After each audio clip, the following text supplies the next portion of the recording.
Maybe. Oh, I can't tell you. Sorry. Say it later. Okay. Welcome everyone to the Historic Area Commission meeting. It is Thursday, October 10th, 2024. We'll start by having each commissioner state their name. So we can get in. Kevin Wade, Lisa Doak, Sarah Hayward Olivas, Michael Westman, Cynthia Batty. and Layla Hammer, architect. We have a quorum. If you want to review the minutes, start with that quickly.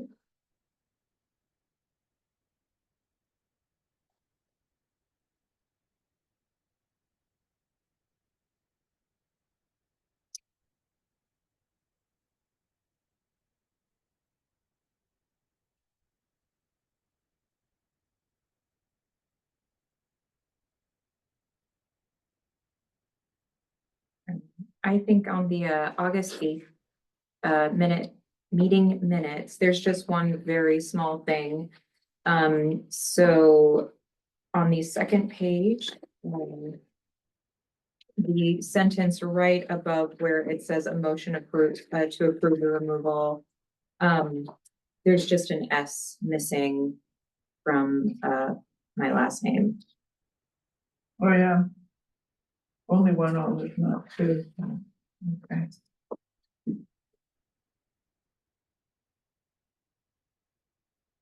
And then the same on the third page above where it says a motion to Don't approve. want you need to have it.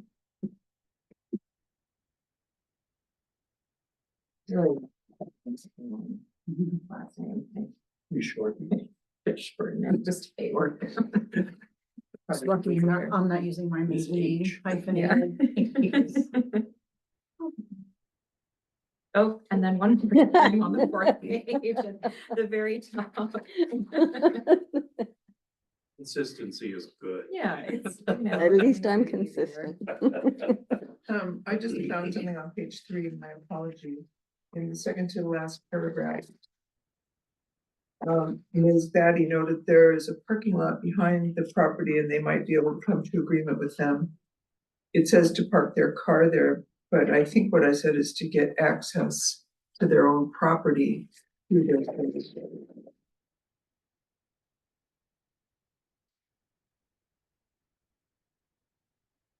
I can see how it To might get access, to park their car on their own property using the next door neighbor's driveway.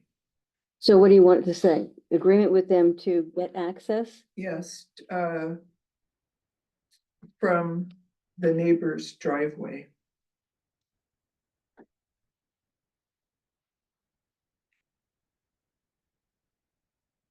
Which I don't think they're gonna do, but Okay. it's an idea.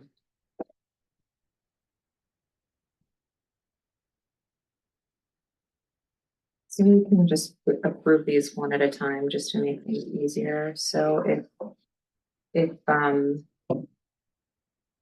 there are no other corrections.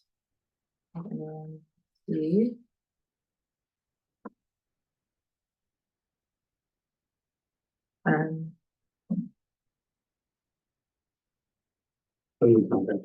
Right. So, So I can make a motion to approve the meeting minutes of August 8th. great, all in favor? Second, Second, Oh, sorry, thank you. My second. Thanks, Kevin. All in favor? Bye. Aye, motion approved. the only people who can officially vote on it is Tara, Kevin, and me. Because Lisa and Michael were not present. Right, and we can, You did it. and all three of us did, so. But you are correct. So moving on to September 12th, 2024.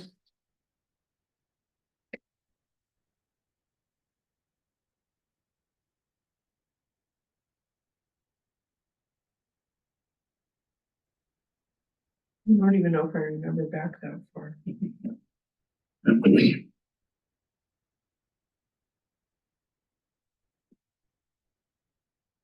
So the Gibbs follow-up is in the next meeting, correct? Okay.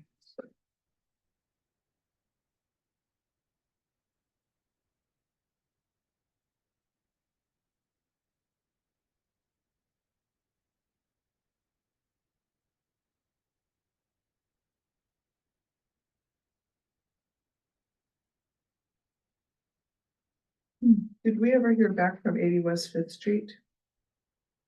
Or did that just go away? It was the one where they wanted to take off the front porch. Well, that one Replace was the- denied because there was no additional information. It says here it's voted to table. No, it's even a different one. This is No, the it's a different one. Victorian that wanted to Yeah. repair the front porch. Or page 2. Cause I'm just worried about the clock ticking on that. So we did ultimately deny that one, Okay. because we didn't at the meeting.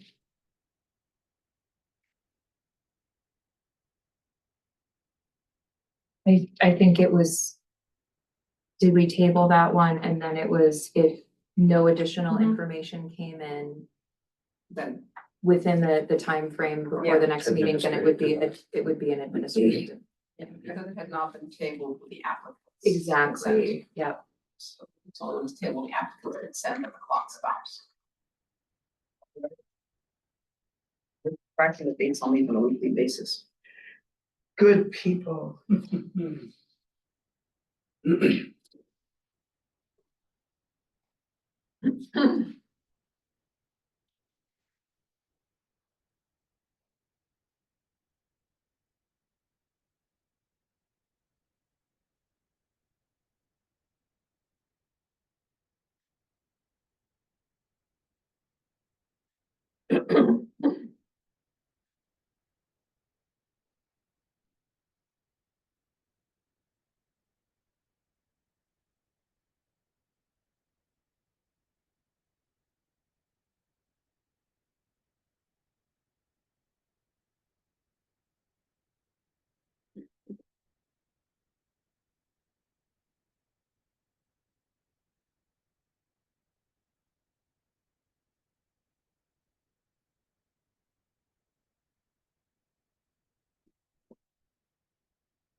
Didn't see any changes.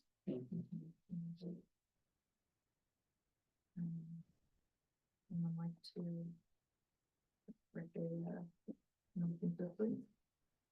I make a motion to approve the meeting minutes from September 12th, 2024. Second. All in favor? Aye. Motion approved. Okay, so moving on to applications. We have one application to review for 122 Delaware Street for the installation of solar shingles and roof repair. It would appear that there is no one present to represent this application, so if you'd like to give us summary, Leila. Yeah, so the original application first came in September, mid-September 9/13. They mentioned that they want to put solar shingles. I think the standards do have a note that says that if you do have solar panels, they must be installed on the back area that's not visible from the public right of way. There has been a case where solar panels were installed on a property off West Fourth Street, but again, it was in the back and there was a lot of conversation with the contractor present and the manufacturer to make sure that the profile was really low. So the finding was obviously this had to be reviewed by HAC, but not enough information was provided, where, the scope, and a sample. And then so there hadn't been any additional information received. They finally issued a proposal from the contractor as additional material within the timeline before this meeting. The proposal actually indicates that they plan on putting, if you look on the second page of the proposal, they actually, it appears, want to put them on the slope area, both on the front and the back. And this property is visible both from the street, but also from Battery Park and the rear, so that is not appropriate.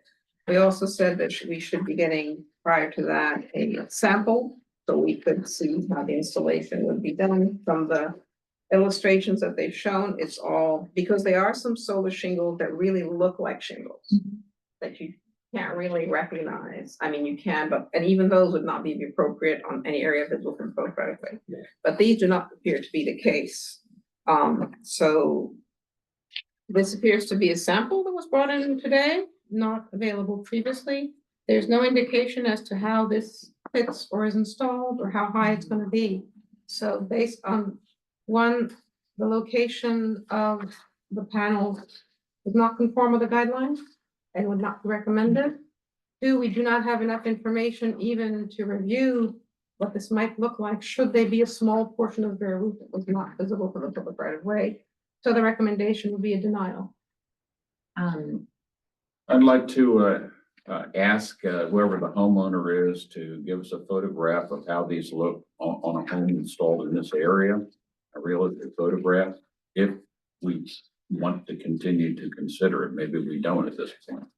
The photos don't look, they look like kind of regular solar panels, ones Yeah. they They provided. do. They put them in the These- proposal, they've attached that they sent as additional information in the contract, at the end of the contract.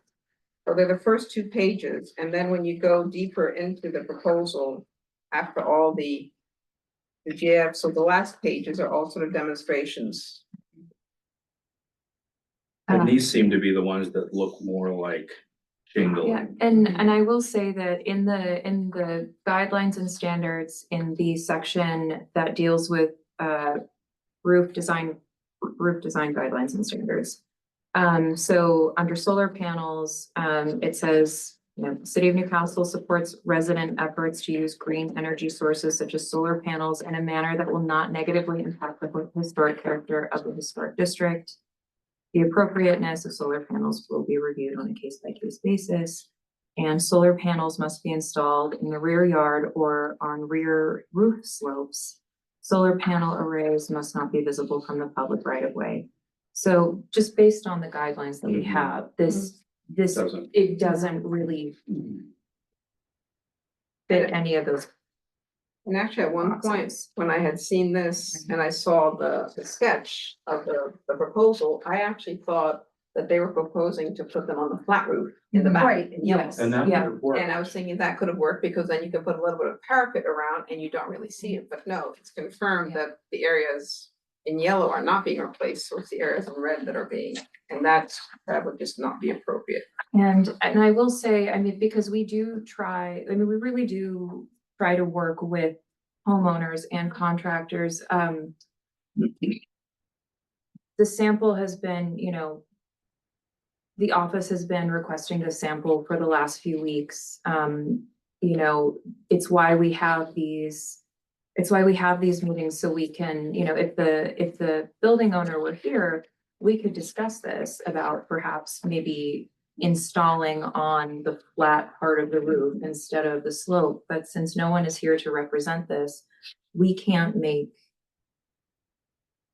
assumptions, or, you know, we really need them here. Well, if and we're by gonna have that the, conversation. right, and by the diagram that they provided for us, it specifically says the areas in yellow will not be replaced. And the energy efficient shingles are going to be on the new roof. So the assumption can be made that they are not planning on putting it. Now, I see your point, is we could have that open discussion with the applicant. We can't have a But- discussion with a person who doesn't exist. Correct, Yeah. exactly. And anything we think that we're assuming, it would be wrong because he's Right. not here. Correct. It would be, Exactly. absolutely. Correct. So if they were here, that would, you know, it would be nice to have that discussion. But we can only work with the information that we have in front of us. And this is. We frame a We motion. shouldn't approve this. Yeah. Real quick, Leila, I mean, I know that the application is just for the solar shingles, but the application is also for the roof repair. And if you read the application in detail, and I understand that all roof replacement ones, you know, read generically, if we find additional damage, we Yeah. will use this, and this. But some of the materials that they're saying they will use if they find damage is concerning, considering its high profile location in the historic district, like Which page are hardy you- plank and, It's on page 6, substrate replacement clause. And, you know, a lot of the substrate is not gonna be visible, but, you know, Yeah. the structural recommendations, you know, we need to be clear Mhm. that if they find damage, they, if cedar shake exists, will be removed and plywood will be installed. Well, plywood isn't appropriate where cedar shake may exist if it's going to be visible from the public right of Yeah. way. I think when it comes to the substrate, it's because in some buildings, they've installed shingles over cedar shakes. So the idea is like, if we remove the current roofing and we find cedar shakes, then we will remove that and bring it up to code by putting a plywood decking. Okay, So pretty much all the substrate, this is gonna be the non-visible. yeah, it's gonna be the non-visible. When it comes to structure, I mean, framing and rafters, those would typically be replaced by wood. I think anything that comes to say, well, we took it off and realized there's damage at the dormers, that would have to come as a modification Right. in the permit. Because a lot of the structural problems when they're replacing a roof is at that overhang area. If they're finding Yeah. wood rot around the cornice work and things like that, which would then be visible Yeah. from a public right of way. And a savvy roofer oftentimes would be like, well, you know, a composite's way better because carpenter bees won't get in there and you can't get squirrels chewing their way in and that kind of Yeah. thing. And And all we- of a sudden it creates a problem because they're like, well, you approved our roof. What we can do is we can add in a general reviews, we can add just a note whenever it's a roof replacement, that anything that would require. Because normally when the proposals come and they're replacing trim, they say it. Mhm. And that's when we Right. say, no, you can't do, artificial Right. materials, you must do wood, or they come and they say, we'll do wood. When it's not clear what they're talking about the trim, we could actually add just a note. Any work done to existing trim should be replaced in kind, to wood trim. We should also, if it's a non-compliant material, it should be replaced with a compliant material. And we can add that as a generic note whenever it's a roofing project. We can make sure to put that in the reviews. Would it make sense to update the design standards to include that? I think we can put that as a note, but the issue comes that we can put it in the standards, and we do say in the standards that things need to be replaced in kind. It's just when the proposal comes that says this, if we're trying to proactively note in the historic area review documentation of the permit Yeah, that any change of materials is not appropriate. that probably should go in every review. Yes, anything that has to do with a roof, Mm. yes, And- when you have potential other adjacent. And we are materials. communicating that, in the historic review certificate documentation, that we're being very clear about, what is approved and, if when it comes to executing this, if anything deviates from the approved scope of work, it has to come back for approval. So this application, just to be clear, this is for, is this for replacement of the whole roof? Or just the addition of the solar shingles? Well, they want to replace the shingle roof, and they say it includes 3 squares of solar shingles. Okay, So the assumption is the whole roof is being replaced Based with the on. 3 Mhm. panels of. okay. And it's unclear in terms of, because, if they have 70 squares of roof and only 3 squares of solar shingles, it's not the whole roof. it's part of Right, the that's roof. what was. But there's also no Throwing me off. data on what the actual shingles are gonna be. The proposal pretty much talks just about About the solar energy, shingles. solar energy systems, so it's Yeah. pretty much mentioning. And the owner is not here, No. which makes everything difficult. Yeah, They're treated appropriately and. Yeah, there's no information Yeah, so- on, if it's architectural shingles or, the color or whatever, so, okay.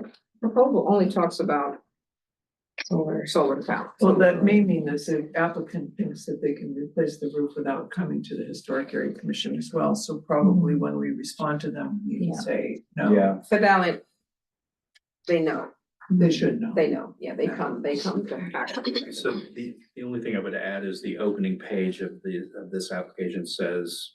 Replace roof, replace in kind, and with the added written in solar shingles.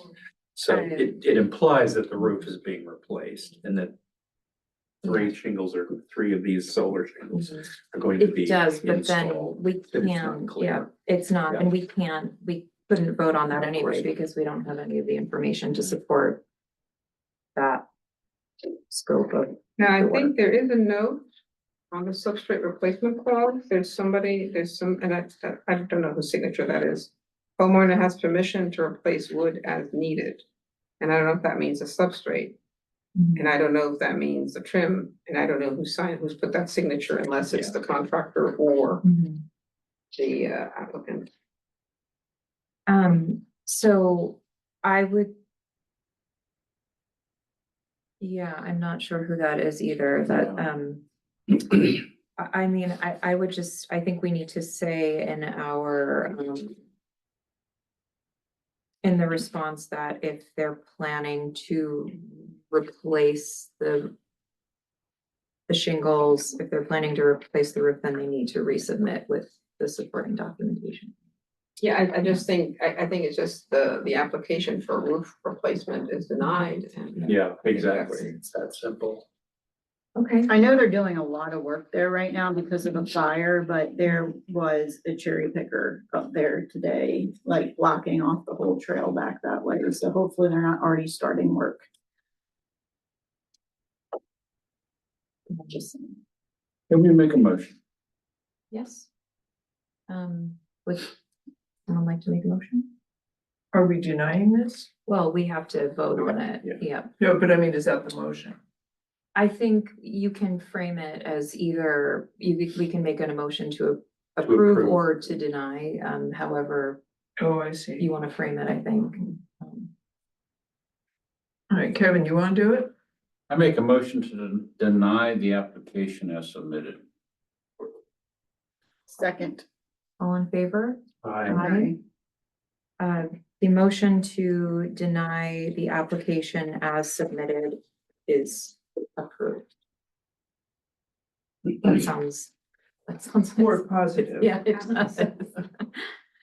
Okay. I mean, we're glad to talk. We're glad Yeah, that of everybody wants to course. do it. Yeah, in a way of that we course, can- yeah.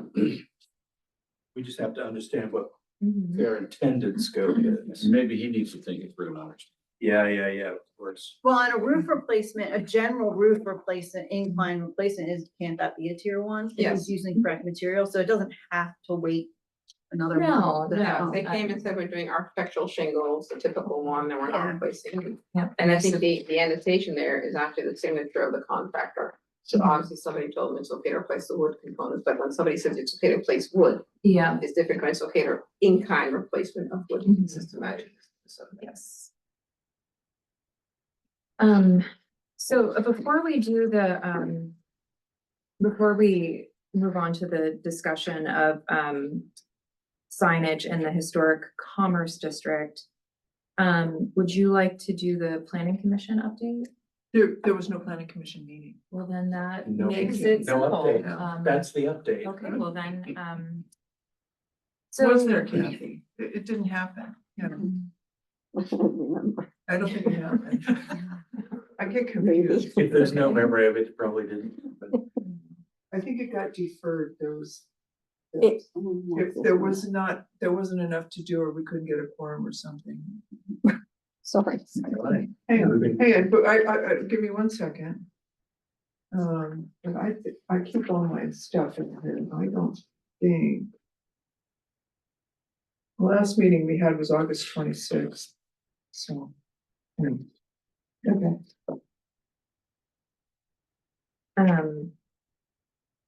So, the purpose of this discussion is, there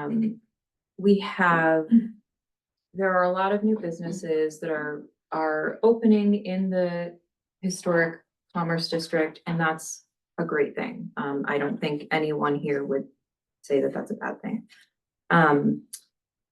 But there does seem to be some confusion as to, what the rules are, what the regulations are regarding signage, and there has been for a while, we've seen signs that are not in compliance with the guidelines, but I will say that in the last year, maybe 2 years, things are really kind of spiraling a little bit out of control. There's more neon signs that are popping up, you know, multiple A-frame sandwich board signs are, you know, really cluttering the sidewalk and I would say impeding pedestrian traffic even. Yeah. I'm sure there are others that people here can list. You know, vinyl banners, With vinyl window. vinyl decals. window decals, and even though this, you know, we do have in the design guidelines and standards, and I know that in the office, this is communicated to people when they come in to, you know, get their business license. The problem we're having is people just they're not applying. They're not compliant. they're not complying and they are not applying, you know, to have. Here their too, things either, yeah. I think some of that may be the understanding how all the code and the design guidelines interact to create a set of rules is challenging for us. Mhm. And so providing a document like this, which I think when we conclude with this, which we may not today, but I think we should put it on the website so that people wondering about signage can see the citations that are relevant, can see examples of what's okay, what's not okay, and all of that kind of stuff. And then there's a table at the back that I hope will be our big discussion. Well, and that's, you know, that's the next point is we are here to help. And, you know, we do hear from people who have spent a lot of money on a sign that doesn't comply, and we don't want people to do that. No. We don't want them to have to do Do it again. it again. So that's why we're having this discussion now. Chair, may I ask just a simple question? The historic commercial district, could you give a definition to that? Yep, I there's a know- map on page 4. Yes, yes, on page 4, so basically the historic commerce zone is on Delaware Street, and it's in this light with this sort of. Is it geographic or is it by its operation? Is any No. business in the historic district It's, defined in this way, or is it geographic? well, it's by zoning, so. It's probably by property number, Yeah. which does raise some questions that there are businesses operating on Delaware Street, which are not in the historic commerce zone, and that's a topic for another occasion. But because the sign restrictions on the historic residence district are much more strict than on the historic commerce district. So it's a good question. But I helped a little bit with this by putting this map together, because I think, you know, I've learned a lot more about zoning being a planning commission. And it is really hard to know if you don't have a picture. Yeah. What you're looking at. So, and this is a blow up of map 4 from the comprehensive plan.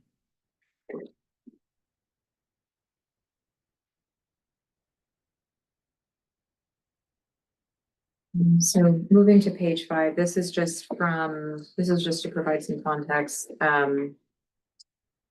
This is all from the city code, so this is just the intent of the Historic Area Commission, the creation. On page 6, function, so you can see highlighted that when we're making judgments for the I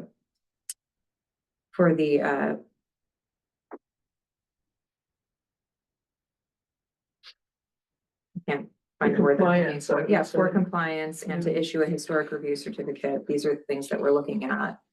And it does say in the code that, you know, it does interpret the period of significance, I think, for the historic commerce district as the colonial Colonial period period. of the town, and that makes sense because even though quite a few of those buildings have been altered, they do date to the 18th century. I mean, we have the historic courthouse, we have, that's, Right. I think that's sort of that's really the historic green and everything that really guides, I think, the way we view that section of town. The other thing that this language does is it instantiates the design guidelines and standards as having the force of law. Yes. So, I think there's a lot of disparagement of the guidelines among people who don't get it. It is empowered by the city code.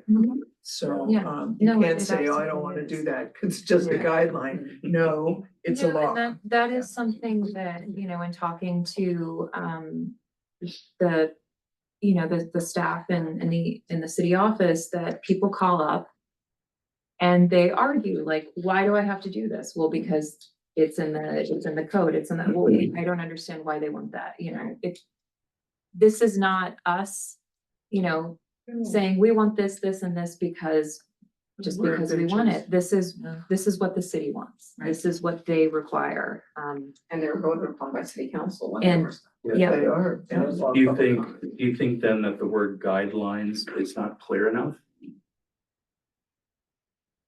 Should we rename it to something else? Well, you have guidelines and you have standards. Yeah. Standards is Yeah. clear. It's the rule. Yeah, guidelines is, Well, and I think that comes in again, because we evaluate things on a case by case Mhm. basis, because we do have different architectural styles and, Right.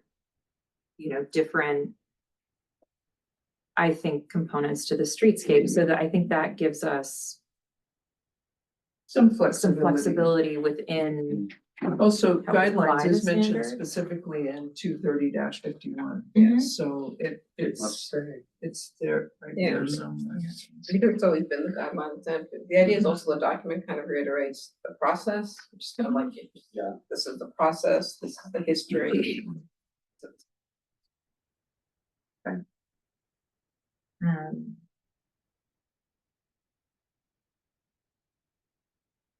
So on page 7, this is from the design guidelines and standards on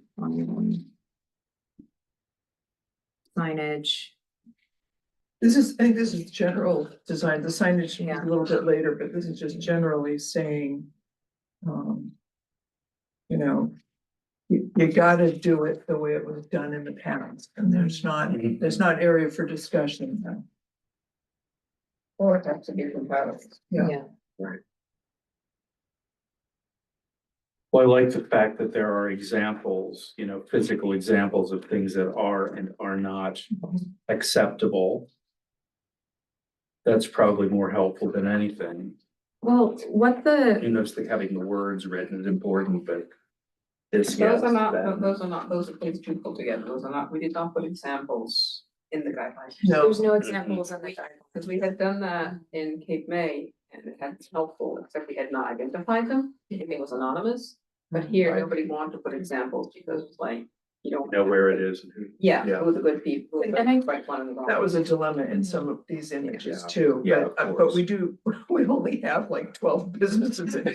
Yeah, Well, also, also for use- discussion, it's a reasonable, but I Right. think that's why the guidelines. Yeah. Because some of them do have, Yep. here's the good and here's the, don't do that. But I think we could also, if we wanted to have something available, just obviously, again, it's just an idea. None of this is, applicants still have to go through the process, but even if we used examples that would be acceptable, that aren't from businesses Yeah. here. Yeah, we can just- find things from other Yeah. historic districts. We can also find things that are not acceptable from other Right. districts, and we can also put them rather than a picture like a sketch. Right. Well, and like Yorktown, Virginia, all signage that goes up has to be reviewed by their historic commission. And I mean, it even went to, like, there was a Ben and Jerry's chain that wanted to go in on the riverfront and they were arguing And they're like, no, you can't do that. And they're like, well, this is, you know, corporate branding. And they're like, go back to your corporate office and say you can't have it. With them, like, this is your guidelines, this is your rubric, work within it, and then come back to us. And they denied the application. Yeah, of course. You know, I do want to say as well, something that I have heard personally, and I don't know if anyone else has, but there was one. I overheard a business owner, in town just saying that, you know, the city can't do this because it infringes on their First Amendment rights. As far as what I know, for, you know, the Supreme Court's, rulings on First Amendment application to sign regulations, it doesn't really apply to corporate signage. Obviously, that's something that the city solicitor would need to weigh in on, but Well, I think the question is here is nobody's questioning the tenor. yeah, It's just the form, right. like the material, the size, and that's a reasonable, nobody is. you It's know, content neutral. The Supreme Court Yeah. didn't weigh in on that. It was only on. Residential signs. Yeah. Yeah. So, I wonder if we could get AI to create some anonymous signage. Create us a colonial style oh, yeah. sign for Absolutely. Yeah, a for reference. apothecary. Yeah. Yeah. You mean And for just- reference? Yeah, Yeah, You don't absolutely. even need AI, you just look on the internet. Yeah, there are a number Yeah, of there's graphic, plenty you of know, things because you out can, there. you have a lot of stock that you can purchase and you can sort of show those. Yeah. But normally signage, I mean, it's clear that's why the guidelines have it. Signage is supposed to be approved and is supposed to come to have Right. because it's part of the furniture and equipment. yep, And exactly. typically it has come, we've had Yeah. a number of places have come to us. Can I talk to page 9, because I think it might be a little bit confusing. Sure. Okay, so this is the city code, this is not the design guidelines on page 9. And the language in the city code as it pertains to the historic residence district and the historic commerce district is pretty terse. But you can infer from these rules that nothing that is not specifically mentioned is allowed. And so, and as we're just speaking of the commerce district right now, that section D, signs permitted in the historic commerce district shall be limited to the following: an unlighted real estate sign not to exceed 6 square feet in area, and an on-site sign not to exceed 12 feet in area. That's 3 by 4 feet-ish. However, and it's curious, the downtown gateway, which on the map you can see is kind of pink, and it surrounds us. The downtown gateway does have specific permission for sandwich board signs, which has become something that people in the historic area seem to like to do. There are many regulations regarding width of sidewalks and ADA compliance and other things which are factors in where you would place a sandwich board sign. But the rules for the downtown gateway are reasonable. They shall not exceed 8 square feet, as long as they don't impede walking. There's 5 feet for pedestrians, it's okay. Taken in indoors at the close of business every day, which would really improve our downtown environment. They need to be weighted so they can't be knocked over, but they can't be fixed, and only 1 sandwich board sign per business. Something I think the commission could consider is to extend that.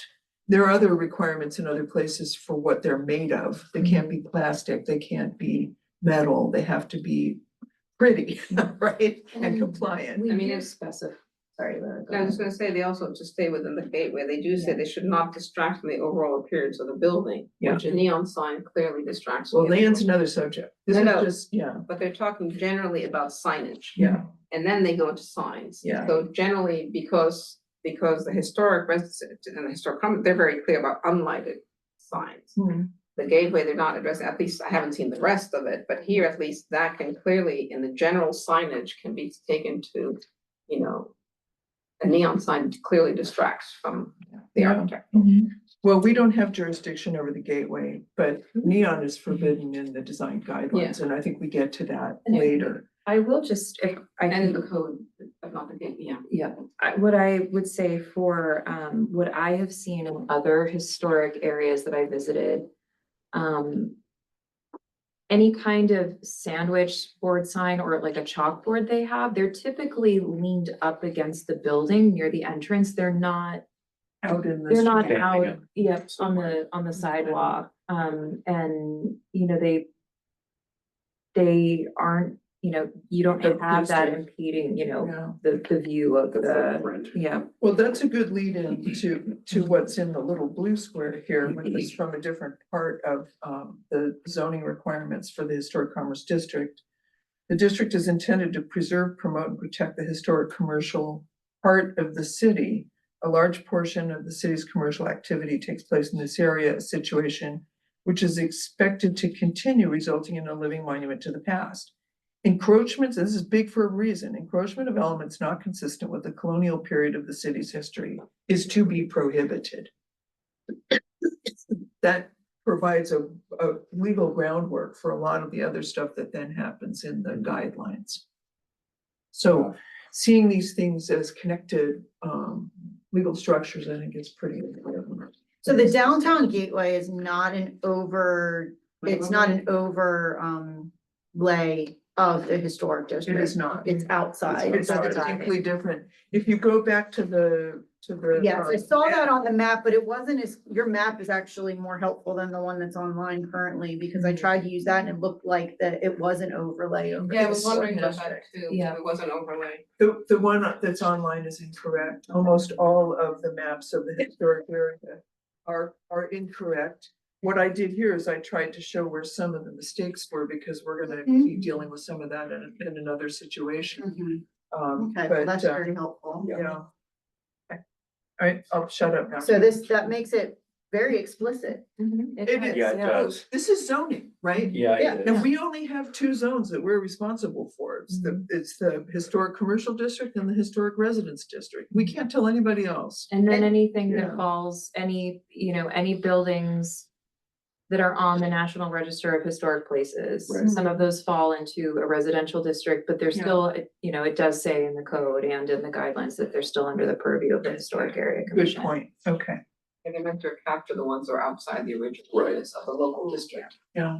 And I Okay. think my vibe is that the feeling right now is more is more. And what I don't think they understand in a historic district, when you get historic tourism, less is usually more. Yes. Like the less tacky you have outside of your business, Yeah. the more a historic visitor will want to shop in your store or shop or eat in your restaurant. No, Yeah, that's- we'll come on to furniture and things like that in another meeting. I think right now we're just Right. gonna try to deal with signage. Mhm. Because it seems like you gotta eat this elephant one bite at a time. Oh, There's yeah. just so many components and I think that people who are trying to operate there and run their businesses get confused Mhm. between the Easily. different things. Of course. So signs today, next time furniture. Works for me. Today, furniture. We will do that. Yeah. Okay. Yeah. And I think on, page 10, just this is from the guidelines and standards, but this is something that I've referenced often. It's, what you highlighted here is, the visitor experiences a unique peripheral experience. And this also speaks to what you said, Lisa, with, a varied rich corridor of historic building profiles, finishes, and volume, further enhanced with signage, lighting, and furnishings. These elements are meant to just enhance what's already there, not to distract or compete with it. And that, I can see how that could be daunting to a business owner, but Sure. that is why That's why we're an here. architectural review board exists, Exactly. we are here to help. And then on page 11, we just have, what it says in the design guidelines and standards, about signage. This is on page 120 and 121. Just for reference. And I will say that, regarding temporary signs, a lot of other historic districts, 90 days is pretty generous. It's very Most generous. other historic districts, like after 30 days, like you're up. So this is, I mean, It was the heart and the consensus. Yeah. Of all the members of the heart came to that. but I would say for temporary signage, I think there still needs to be compliance with the guidelines in general, because we see a lot of it that's put up and it's obscuring architectural features, or it's hung right above the door and it just, Or it's made of plastic. or it's made of Right. plastic. And I Right. think there's also this thought that, oh, if we can just hang this for 90 days and then we'll just put another one up and another one up. And I think, It's not the spirit of this. no, I think that, I would say that even maybe temporary signage needs to come before for some kind of approval. Well, or you can put the temporary signage into your window display. Mhm. You know, you won an award, or you're promoting something fun going on or whatever. You could put things inside the windows. Absolutely. The streetscape definition, we all know what that means, but it has become completely clear to me that there are quite a few people in the city who do not understand streetscape and want to have an argument about it. So another thing we might want to focus on in the near future is once and for all defining streetscape and the scope of authority over the streetscape.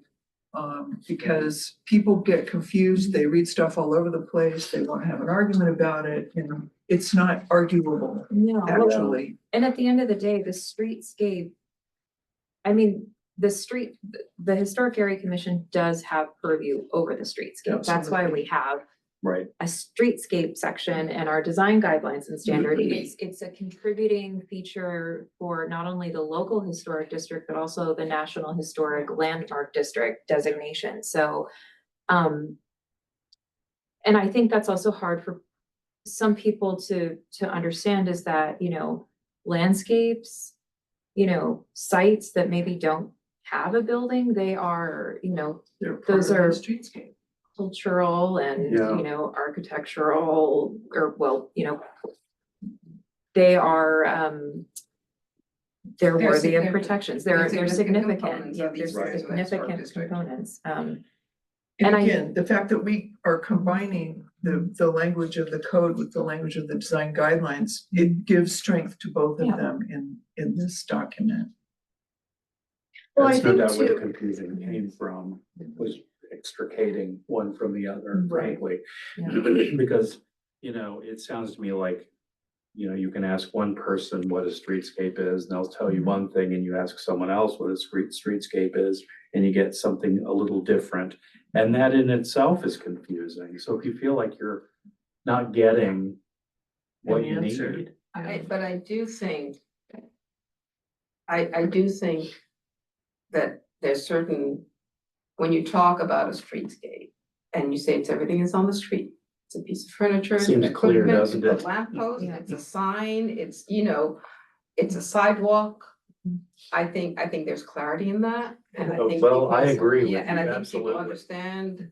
I also think that there are guidelines and most people Yeah. do know, and there's an Yeah. approach of, ask for forgiveness as opposed to permission. Right, I would highly recommend that, if we're going to try to encompass streetscape too closely, we need a broad and very benevolent interpretation for our neighbors.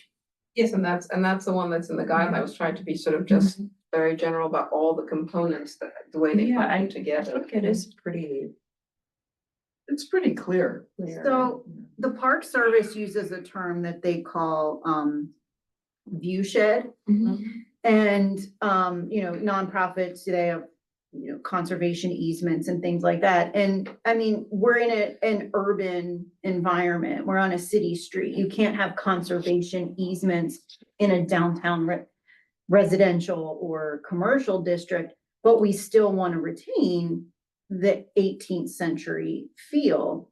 And if we continue to let our streetscape degrade, people walking out of the courthouse after a tour are not going to get a view shed. They're not going to get, I mean, they're gonna see flashing neon signs and wacky waving inflatable arm flailing tube man. Who we have And- on those? I know, that's why I use that as an example. So, You have one now. We gave him one for his birthday. That's a good You know where you can get those? so a used car lot. Just make one. But I mean, we're creating a view shed and streetscape sometimes just has kind of a, well, you know, as long as it's pretty, I don't know why you would care. As long as I deadhead my flowers in my, you know, tacky. Mackenzie Child's Lantern. planter, to be Yeah. specific, yeah. But Yeah. again, you need to have a very broad and benevolent interpretation or you'll have an uprising on your hands. Well, I don't agree One with that. person's The glass is rules are half very full and another specific. person sees it half empty. Some people swear that square pizza is the best and others say it's round. You're into human interpretation, appetites and interests. Well, the fact of the And you matter don't want to is, stir the pot too hard because the commission has very important work. to Maintain the character of the town. That important work requires a long-term base of support among the folks in the town. So let the ugly planter go. Just let it go. So I do It'll think be that, moved in a year or two. and that's why signage is a good idea to start with, because signage is more specific in our guidelines and standards. It's quite specific, no Right, neon and there's signs. also, these are gonna be people with competing commercial interests downtown. They wanna have every customer come to their shop. And the signs will get more garish, and Mhm. larger, Mhm, and more clumsy they have been. as they have a race. mhm. Yeah. So you Which have to, again goes back to the more is not more always, when you're looking for a streetscape. but not if you're the shop owner. Yeah. You might say, if I could just get a bigger sign and flashing lights. So the best way to approach it, and we've been talking about this evening, is to one, come up with some examples Right. and work with some of the, so they have a general understanding where we're coming from. Yeah. I do. agree Because with if that. someone spends $10,000 for a flashing neon sign, he really doesn't want to take it down. Mhm. Yeah. So let's work with them before they make the wrong kind of commitments. Well, that brings us to page 12. So here's some examples of projecting signs. Yep. Some of these are actually, the two on the left, these are from, Nantucket has they have a really great, they have a whole set of guidelines and like standards just for signage. Which might be something that maybe we look into at one point, but, so these two images on the left, I took from their guidelines. And I think one thing I would say with the projecting or just signage in general is it is specified in the guidelines and standards that it be painted. And so I think there have been examples of where people, you know, hang up a sign that's like printed or like photo, I don't know what the term would be, or there's some kind of wrap Right. on a piece on a piece of wood or some kind of Mhm. material, and then it's kind of just framed in wood, and that, you know, that is very different from what we see in on these images. I didn't, for example, go look at the Allstate sign. That's obviously contemporary trade dress, but it's staying within the compliant world. I don't know if that's cut vinyl on there or what. So, I'm trying to remember, because at one point they actually been very supportive of wanting to put like a wood sign and all that. yeah. I can't speak to whether it's a final or with something printed on it. But I know because they had the whole thing where they had the decals and then, so they Right. revisited that and, But we also have, you know, it does say that, hang on a second, so a painted high density resin wood fiber composite signage may be appropriate on a case by case basis. So we do have some we have some leeway, you know, I think if it's painted, if it can be painted and it looks like wood, then, you know, it again, Right. case by case basis, Yeah. but there are options there. There are also, you know, freestanding signs, there's two examples here of, And there was one with the Foresight engineering group further down, but they left, so the post is there, but their sign is gone. yeah. It wouldn't surprise me if the wine bar wanted to put up something, since they're occupying that space now. There's a really great picture on 14 that shows a visually quiet bunch of buildings.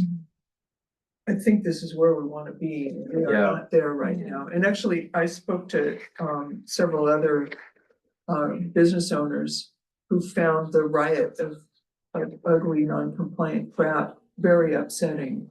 And, you know, we're not gonna hear from them, they're not gonna write a letter, but they're not happy about it. They Who is feel it, like a it's- resident or a tourist? No, business owner Oh, business owner. on Delaware Street. Okay. Yeah, not happy about the proliferation of garbage on the street, Mhm. so, Because one of the conversations that comes when people talk about neon signs, particularly like in the evening, is that there are ways to achieve that. For example, with having lighting, street lighting inside or lighting a window. It's sort of more natural and it shows an activity and dynamic, so people Right. come, it's like, oh, it's dark, but I have a backlit window. And I look at that as opposed to there's a sign that I can see from the top of the street. And when I'm walking down. it actually, it creates quality of life issues for people who live across the street, because of course, the other side of Delaware Street is the historic residence district. It's people's homes, so I've heard a lot of people complain about that. So, And I think like on the M&T Bank, that, I don't know, if, the specific, and you could call them wall signs, but also is there a term like a quarter sawn sign, I think, where Well, I mean, you know, talk about particularly from like wall mounted signs, well, we have a whole section. yeah, we have the next is, and those are more like embeds within the structure, so I don't know exactly what they have. but I also think it's important to note too, that when people, if they are installing signs on a building, particularly a masonry building, it's important that they're, you know, installing, you know, the fasteners or what have you into the mortar and not into the Drilling the bricks yeah, out. the brick itself. I think sometimes that's where it veers a little bit into the contractor means and methods, Yeah, and it becomes challenging to sort of review. I mean, it could be best practices if you do, and normally a contractor knowing what he's doing should be doing it the Yeah, right way. and I but would think- say that's also, Jeff isn't here, but that probably Yeah, falls that under would be his constructability and. purview, but I do think it's probably worth mentioning at least that we're not, when these signs are installed, that they're not damaging the building, permanently. And I also think that what the simplicity of these signs, and you mentioned that the quietness of it, I mean, to me, this actually, it's really inviting and it stands out more. Sure it does. You know, distracting. I included flag signs, just because they are things that they are things that are used, and when I say flags, I'm not talking about, you know, the state flag or the national flag, or I'm specifically talking about signs like, or flags like open or antiques. And there are some, they are used in town, but I have noticed that there seems to be There's no decorum. a sort of proliferation of them on like the same building, and, you know, they're left out all the time. And I think if this is something that's going to be used, again, I think material comes into play here. And I think that, you know, the text on them, it should be something that, again, it enhances and doesn't detract. I mean, there are signs like this that are made out of really nice, Silky made out of fabric. materials that Mhm. are more, it's not like a polyester or synthetic, yes, more like a canvas material. I just added a note here that there should only be one per business. Mhm. I think that's kind of important, that we don't want 4 flags on a business. Well, I think the inclusion of the downtown gateway district, rules that are in the code, I mean, they mentioned for sandwich signs, only one One per per, yeah, business. I yeah. think that, and I think, And you bring know, them in. and bringing them in, I think for Mhm. things like flags as well, like that should be. The I same don't think you can standard. have all, Yeah. all of the things. It might be important to bring in some of the business owners into this discussion. Well, we'd love them to come. We are the commission, but they are the people most affected, and they may have some wonderful ideas if we could hear them. Rather than we try to visualize perfection, put it out there, then meet with a pushback. We can always have a workshop on these things. Or just an information, packet saying, we're going in these directions, what are your thoughts? You want to add something to it? Do you have something to contribute? Would you like to come and talk to us? Have an open door. And I think what I would also just say, I think that's a great idea, but. And it's something we could do, but when these guidelines were updated, there were public meetings and there was. Well, there was a representative of the business community Yes. on the historic area. review. Yeah, but I'm talking about taking a package down and putting it on the counter of everyone's shop. They have a doorway and a sign. There's someone there who worries about it. So we say, here it is. Give us a call in the next 2 weeks, the next 5 weeks, the next 6 weeks, tonight. Give it to the boss, give it to the manager. That's the right way to do it. I believe. Thank you. That's a good idea. Okay. Let's keep We don't going. want them to embrace it. In fact, they might come and say, let's have fair play here. Let's all agree to this. I mean, they may come and advise us in More of a ways we haven't willingness, yeah. considered. It's very possible. Because they also know it gets expensive with a race to have the biggest signs. And I think that applies, but that applies to all of us too that live here, we have homes here. I mean, we also have, there are rules that we have to comply with and if we put the wrong thing on our house, if we're ripping out our windows and replacing them with vinyl, we're gonna be told really quickly that we can't do that. So I think there's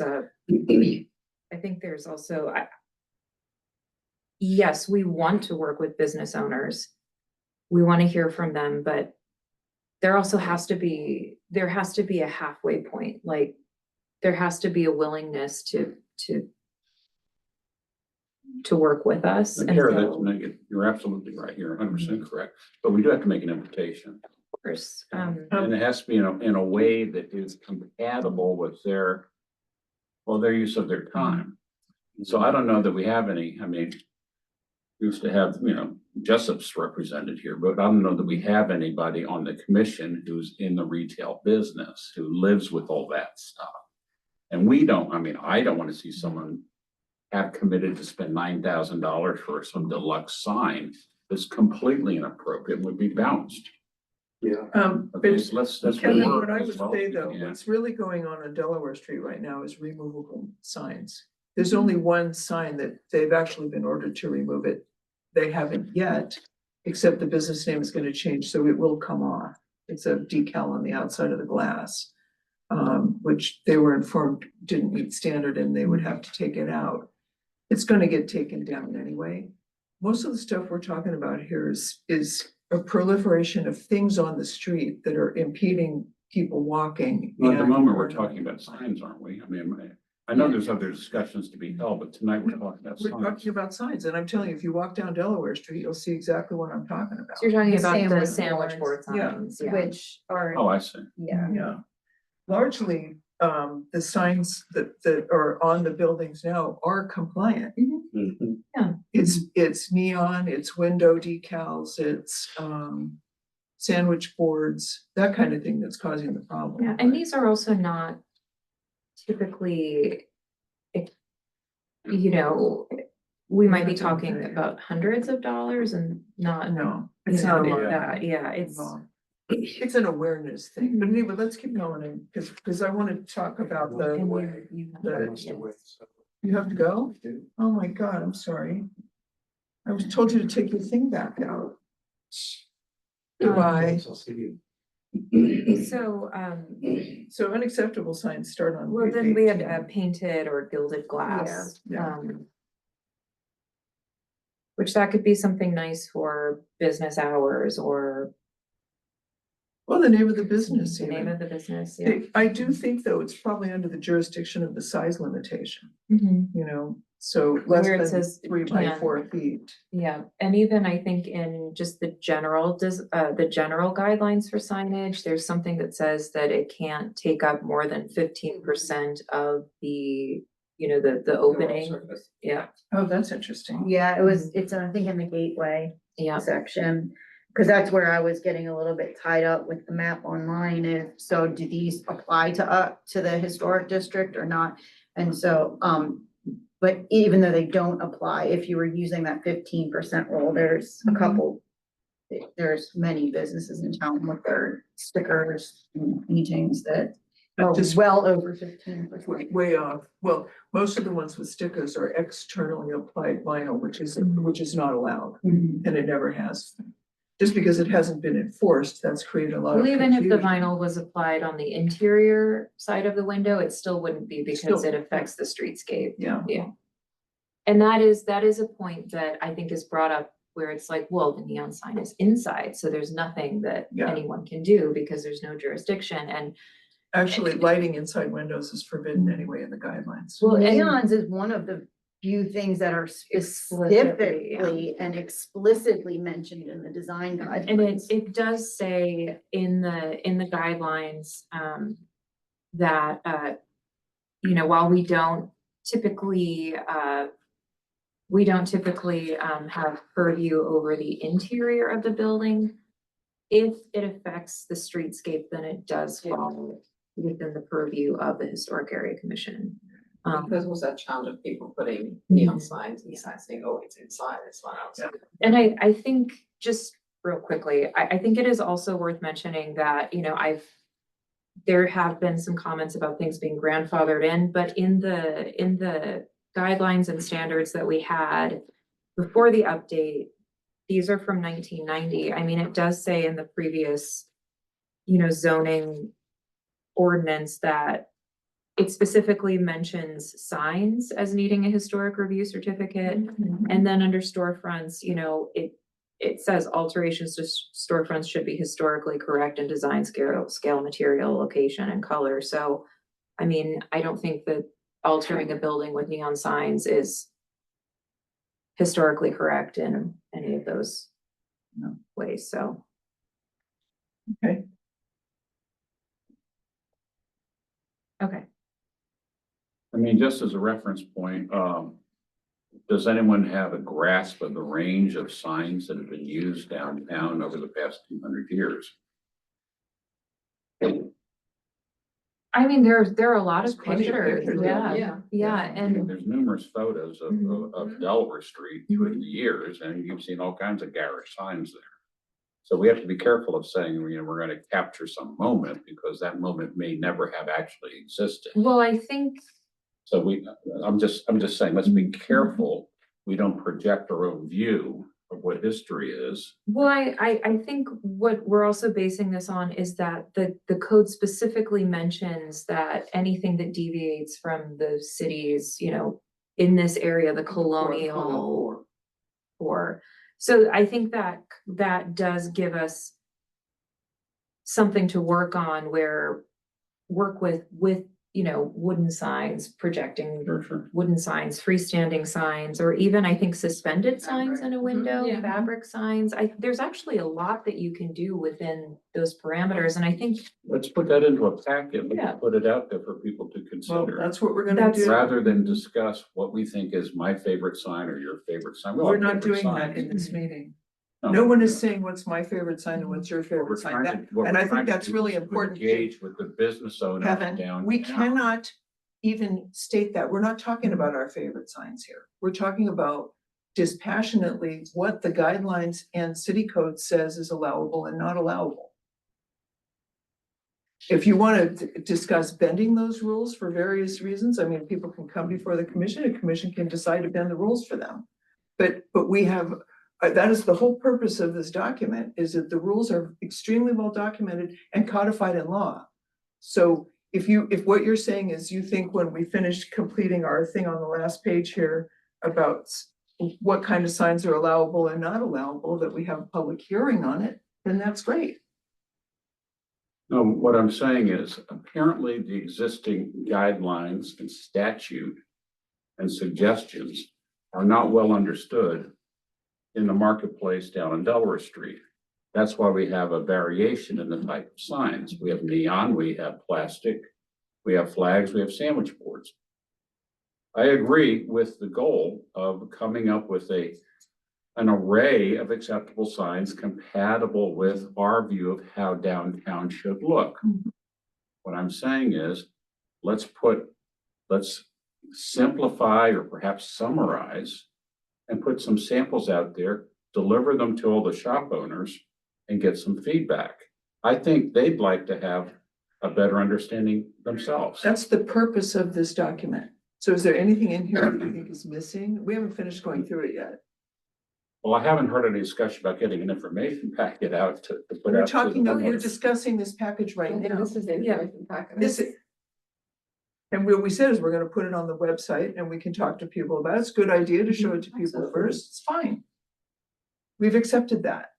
Is there something I'm missing? No, I just wanted to understand that was an end goal of the effort. Absolutely. Yeah, we want to make this easier for people still have to go through their application process, right? But so we can guide them towards what's going to be acceptable, some examples so that they can, we can get in front of this cycle of people spending money on things that are not within compliance and just, make things a little clearer for them. Very good. That's the goal of this. Because ultimately we're here to help. Yep.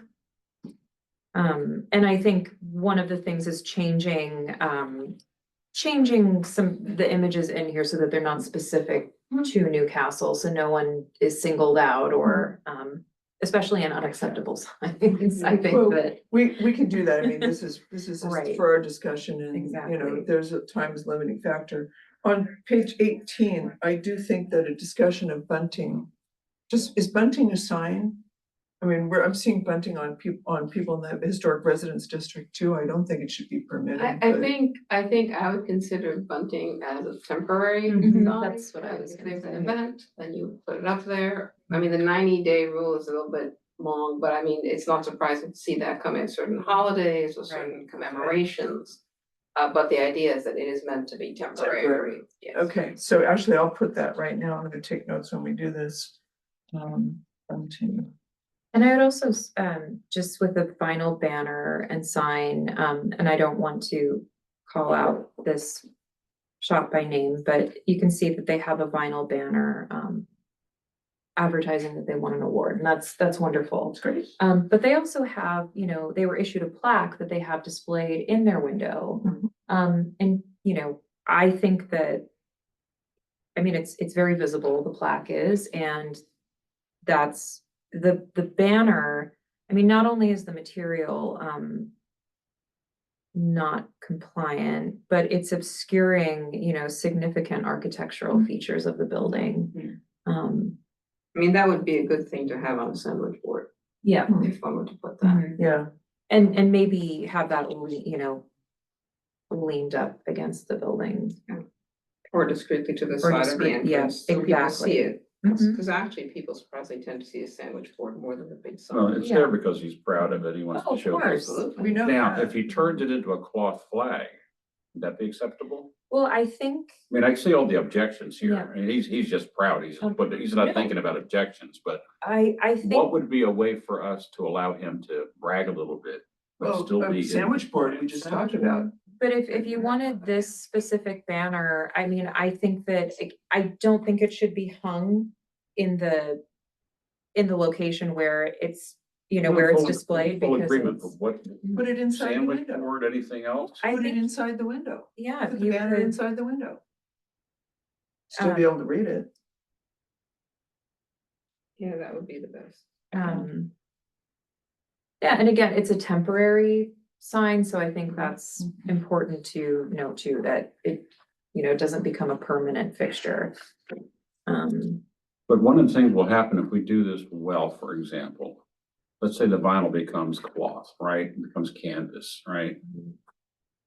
As shop owners solve these problems, meaning they get into compliance with the materials and methods we're recommending or requiring, word will spread about where to get that made.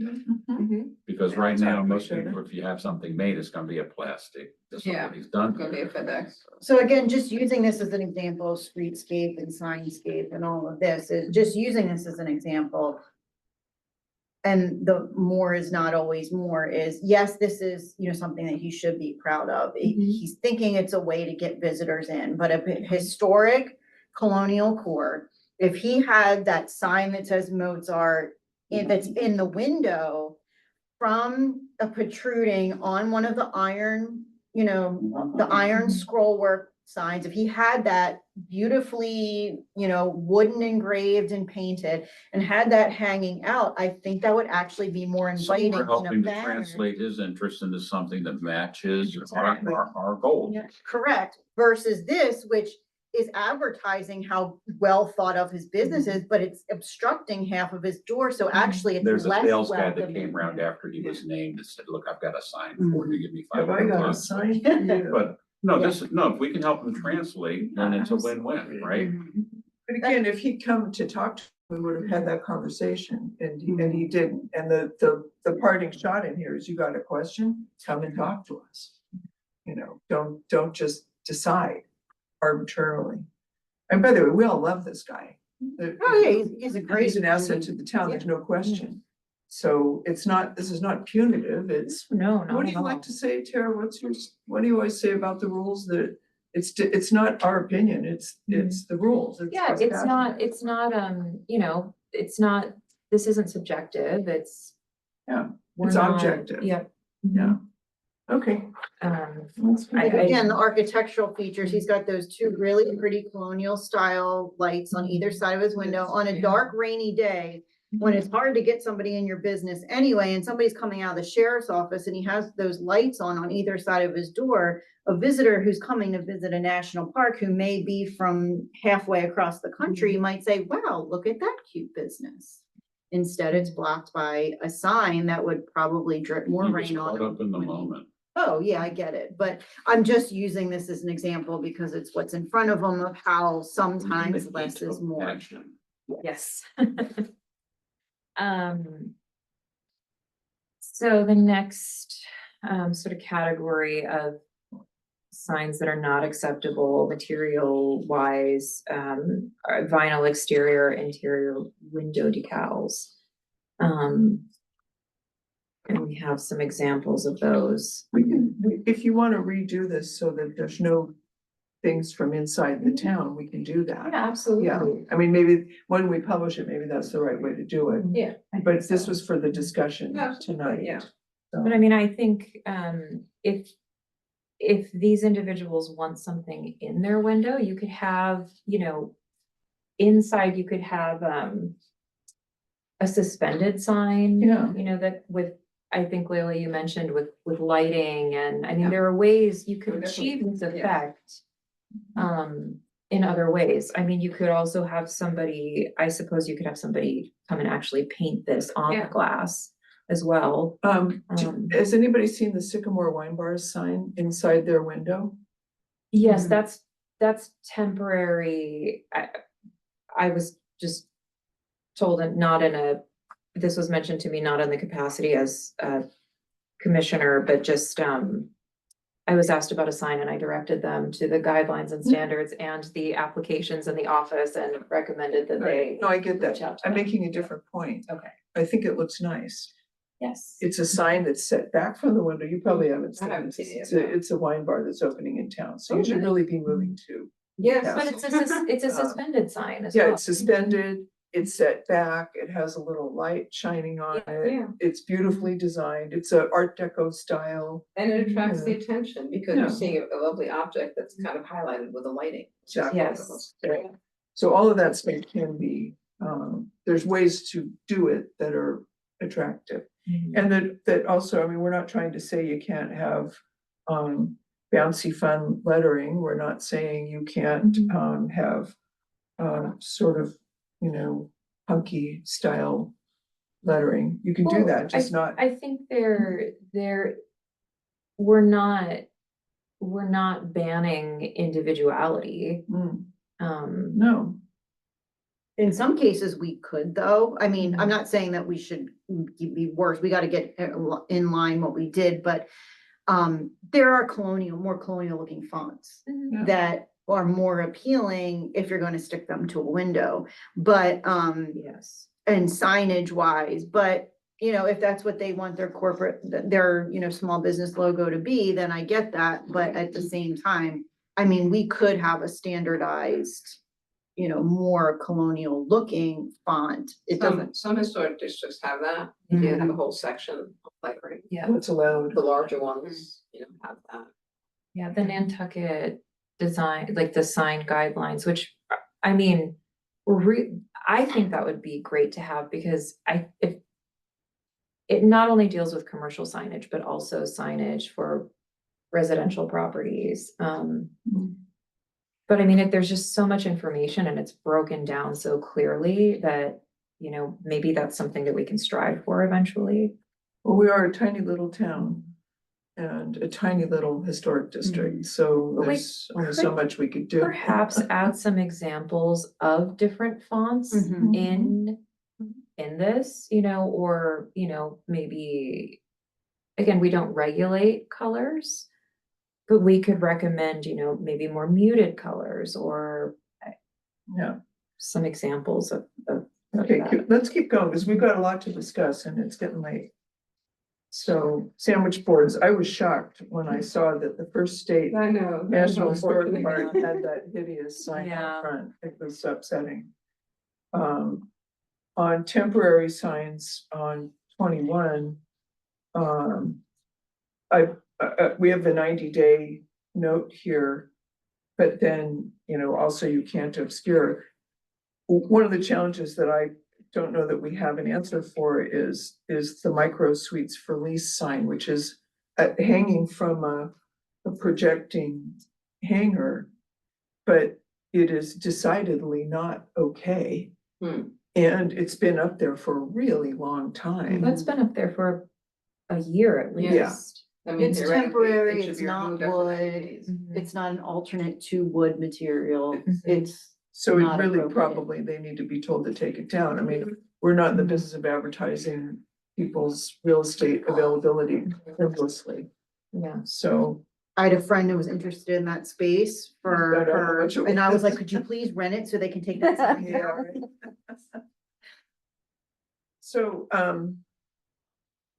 so kind of to Kevin's point, 22 is just trying to lay out on each sign type what is allowable and why.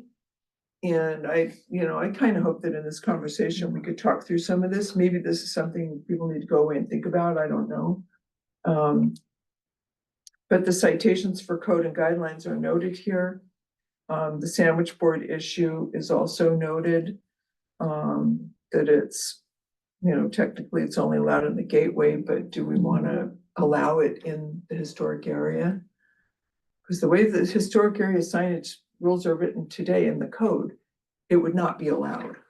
So, and I think, you know, we have to be a little bit flexible, but 3 sandwich boards in front of one business is It's not excessive, okay. yeah, and I think it would be excessive really for any area, any urban environment. You would think, It's well, a that- lot, In yeah, the downtown gateway, it says only Mhm. one per business. yeah. And it also says taken in at night. Yeah. They also prohibit flashing lights, which there are quite a few flashing lights in the downtown gateway district. But you have I'm getting ahead of, window decals, but, there's Christmas lights mentioned here, and I think that there's a big difference between having, lights that are framing a shop window versus having them kind of like Going all just across the going all front. across and left blinking. Oh, yeah. only. But I would say though, again, I don't want to mention specific businesses, but a sloppy application, as there is in one of the businesses in the downtown now, of Christmas lights where you can see the strings Mhm. hanging out and they're kind of like haphazard all over. Come on, people. That is not the intent. At the same time, there's a restaurant business further up Delaware Street that has a very tasteful, like dried floral thing happening, which is floor to ceiling with little tiny lights all over the whole thing. It's beautiful. So, you don't want to over legislate because No. some things are nice, but I think it's a slippery slope if we say it's okay to put Christmas lights around the edge of a window, because I have seen it done horribly and it's upsetting. But then again, there's just a short season to it, so maybe. No, it's these not are up worth- all year round. Yeah, Well, all year round. Yeah, I think they're that's all what's year happening. round. Well, Makes to me, no Christmas sense. lights there's a season to it, and that's the Well, one these are blinking lights and it's not Christmas, so that's. But they're up year round. That's really the problem. It's not Christmas lights. Well, that could be something that could be addressed more in like lighting, like Yeah. illuminating signage, Yeah. And seasonal lighting can be addressed. I think it's just become generally a tendency, a lot of residential neighborhoods that put Christmas lights in trees and vegetation. You come and it's like summer and you can see all the wiring, or like particularly in fall, when all the leaves fall. And you see all the wiring, because they're like, we did this once. We're not climbing up that tree to go put that star way up there. And Wiring showing is expressly forbidden in the guidelines. yeah, And in the code. and that's where that can be, because also there's a risk to it. Yeah, When it's not installed. get stuff on fire. Yeah.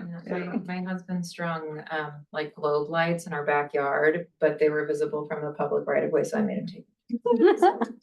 The rules apply to you, He was woman. not happy either. He's like, "Look, it looks so cool." Let's leave some things out way up the house. You know? Don't bring it home.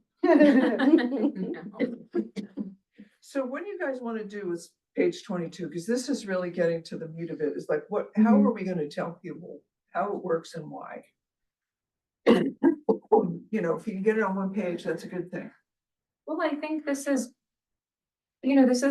part of the process. If you're interested in so for the lighting, for example, the Christmas lighting where people are, the examples of framing a shop window with them.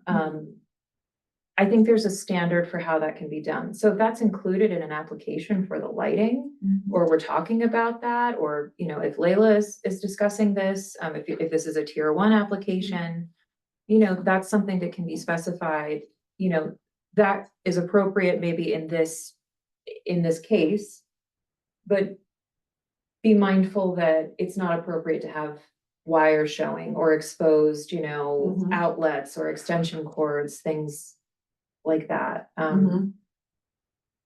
I think is the intent that this last page is gonna be sort of summary page to give out to people this package, or? That's what I'm thinking. I think if that's the case, then because you've laid out the case for the code and everything like that, I think this becomes simpler if it's a sign type, zone, and then code, yes, no, guidelines, yes, no, Okay. and then reference, it can be just a section.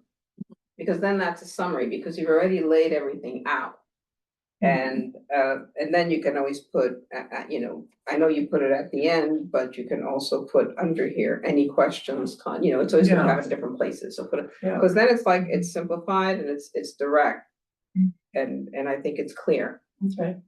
And when there's a potential, then it can be neither and like to be discussed or something like If that. there's a question, bring it to the, Yeah. mission, Do you think that we've hit all of the types of signs? I've added bunting, I've added flashing lights, I've added seasonal lighting. I do think that temporary signage should be separated from real estate signs, because some of our issues that are temporary are not real estate signs. Yeah.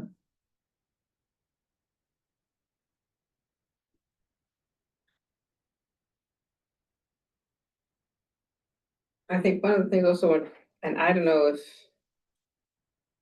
if you wanna, because business sign gets to be, although if it's specifically called out in the, I don't know, in the guidelines or something, because I think like when you're talking sandwich board, you're talking about a type. When you're talking window decals, you're talking about type. When you're talking, so maybe it can be, you know, Hanging for hanging sign. sign, Yeah. standalone sign, wall mounted sign. Cause then you're Yeah. kind of hitting the categories, and if it's summarized, can go like, you know, you can have like both on one page, like split in two and, Good point. Then you're right, it's very specific. yeah. I do think though that in the summary, we still need to put size restrictions if they exist. Oh, yeah. Because that's been a matter of big confusion. Yeah, and that can be like Yeah. actually, you know, reference, and then you put like yes, no, and what's yes, like size limitation, Yeah. you know, and just, And that's also part of the review process, is that, you know, where you would come in and give recommendations like the size that you're, the size that you're proposing is too large, or, you know what, this could actually be made a little bit bigger to, you know, it's, I don't think there's a limit as to how large it can be, obviously, it can't exceed Right. 12. but the maximum is not necessarily the best one if your scale of your building is different. Exactly, Yeah. so, That part. and again, I'm so. Can I ask a question? The summary will include images, yes? Yeah. Good, bad, this, no, yes, Yeah. no, yes, no. Because it's all visual, so we need to Right. show what we consider to be Absolutely agree. acceptable and what we clearly agree is unacceptable. Yeah. Yeah. Get those into the hands of the frog method, excuse me. Get them into the hands of the shop owners Yeah. and invite them to come and complain. You're right, and that's the objective here. This is a private document for this commission, it's not for distribution. So please don't distribute it, because we don't want people's knickers in a twist. We'll redo it so that it has generic imagery in it. And move, when we're satisfied with this form, we can move it to the front and say, these are the rules, and here's all the reasons why. So, So we can make some of these updates. I will say I will not be here for the November meeting. I will be traveling. But I could see, since we're not talking about any specific,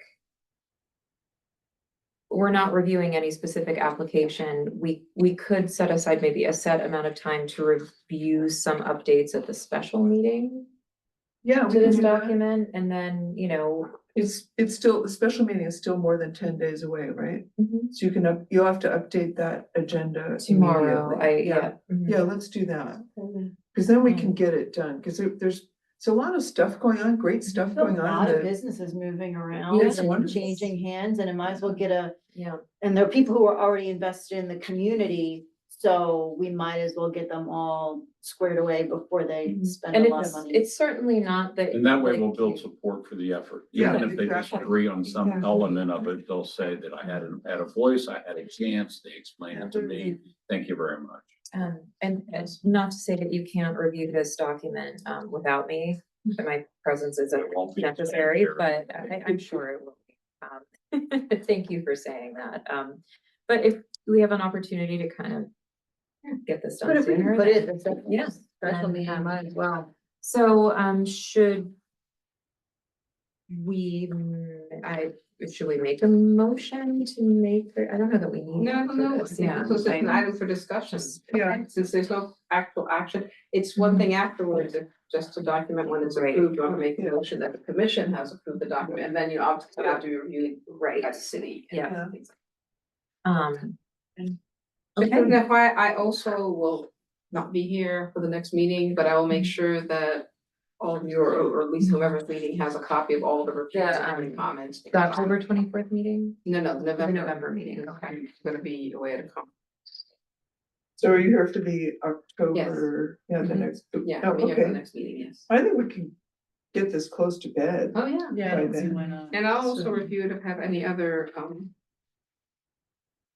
this, was this shared in the pack? No, this. is No. No. Okay, so But- perhaps you could email it. to me? Yes, we can, I'll email it to you and, Can we just update the images before it gets out into the world. Oh, I'm not sending it anywhere, I'm just gonna, I mean, I just wanna scan it, and it just, it's so good to have a copy just to review it and Okay. to make suggestions. May I ask who put this together?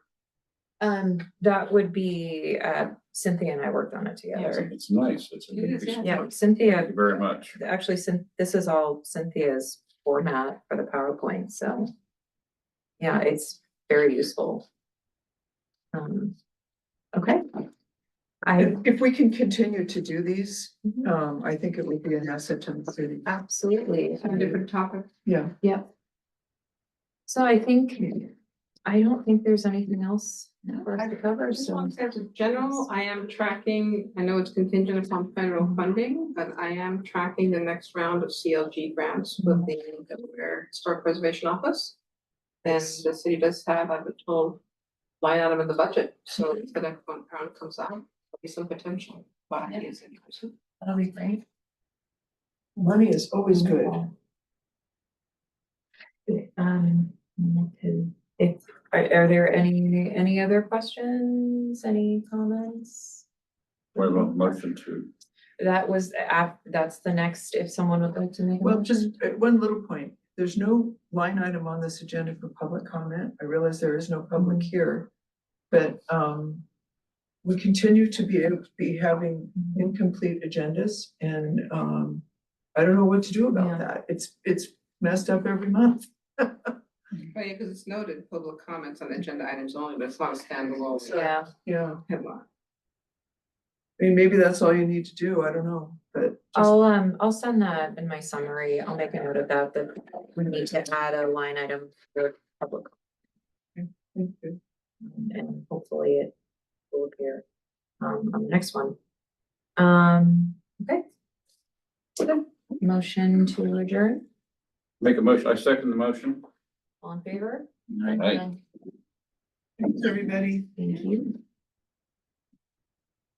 If it is a lunch, it's always.